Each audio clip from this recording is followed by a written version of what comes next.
I'm Stefan Holt, and this is News 4 Now for Election Day, Tuesday, November 6th.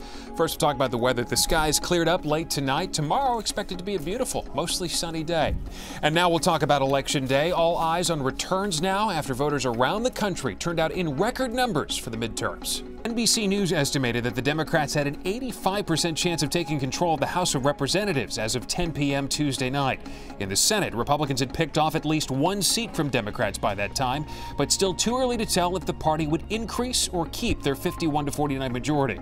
Check NBCNewYork.com for the latest, or watch tomorrow's edition of News 4 Now.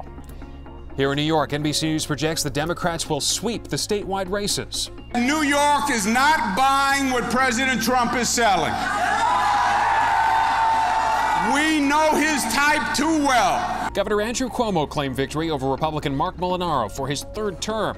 Kirsten Gillibrand was also projected to be re-elected to the U.S. Senate. NBC News also projects Democrat Letitia James as the winner of the state attorney general race. And Thomas DiNapoli is re-elected as comptroller. And in New Jersey, Senator Bob Menendez won a third term after a closer than expected race. The Democrat has faced stiff competition from Republican challenger Bob Hugin, who picked up a last-minute endorsement from President Trump on Tuesday. Senator Menendez was tried on corruption charges last year, but after the trial ended in a hung jury, the Department of Justice dropped the charges. In New York City, there are calls for the head of the Board of Elections to step down after widespread problems at the polls. The city council speaker tweeted that he wants the Board of Elections chief, Michael Ryan, to resign on Tuesday morning. That coming after widespread reports of confusion, broken scanners, and of voters waiting for hours in the rain to get inside precincts. At one Brooklyn polling location, the fire department even had to pry open the doors after a worker locked herself inside. Still, voters were undeterred. I will stand here till tomorrow morning just to get my vote in. Finally, the man who tried to blow himself up in a tunnel under the Port Authority bus terminal has been found guilty on terrorism charges. He made his own case. Everything they had is what he gave them. Akayed Ullah said in court today that he was, quote, angry at Donald Trump and did not commit the crime for ISIS. He detonated that homemade pipe bomb in the 42nd Street Port Authority subway station last December. Only Ullah was injured. He could face 30 years to life in prison at sentencing in April. That's all for News 4 Now. Stick around after this for more coverage of the midterm elections. I'm Stefan Holt. Thanks for checking in.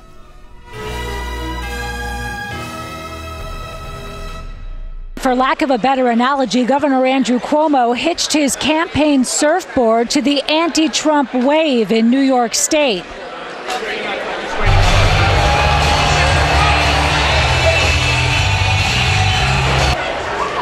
And it was a political calculation that worked out well for Governor Cuomo, enabling him to really divert attention from some of the blemishes on his more recent record, including corruption convictions in his administration and transit troubles that might have made this a more competitive race for him in a different political climate.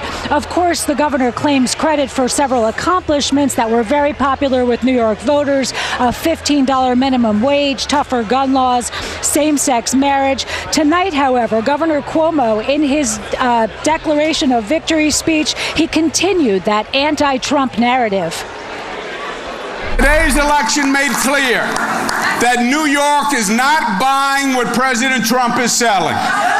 He raised taxes specifically targeted on New Yorkers.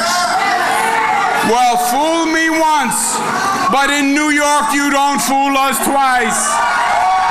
It has been my honor these last several months to stand up and to fight for ordinary New Yorkers, regardless of background, who just want a state they can afford to call home and a government that they can believe in.